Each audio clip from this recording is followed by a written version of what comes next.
আজকে কিন্তু আমার একটা দাদার বার্থডে, তাই জন্য ওর বাড়ির ছাদের উপরটা আমরা এখন সবাই মিলে কিন্তু সাজিয়ে নিচ্ছি। আর দেখো সাজাতে সাজাতে হাজার টাকা জিনিস দেখলাম, সেটা হলো পাশেই একটা ফুল গাছ ছিল। আর দেখো কি সুন্দর দুটো ফুল ফুটেছে না। তারপর কিছুক্ষণ দাঁড়িয়ে দাঁড়িয়ে বেলুন ফুলিয়ে নিচ্ছিলাম। আর এখানে মোটামুটি সবাই কিছু না কিছু একটা কাজ করছিল।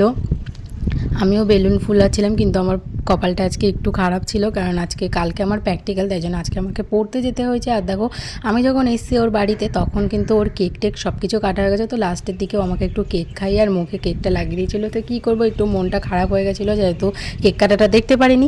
তাই জন্য আমি মাথায় আবার এটা দিয়ে একটু মজা করছিলাম।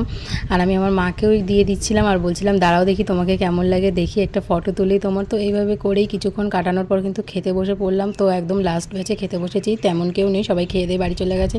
কী আর করব।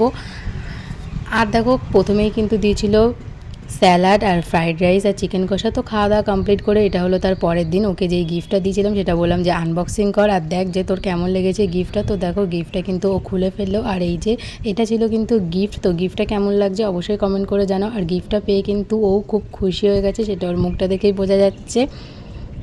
তো আজকের মতো ভিডিওটা এটুকুই, টাটা। আর গিফটটা কেমন হচ্ছে সেটা কিন্তু অবশ্যই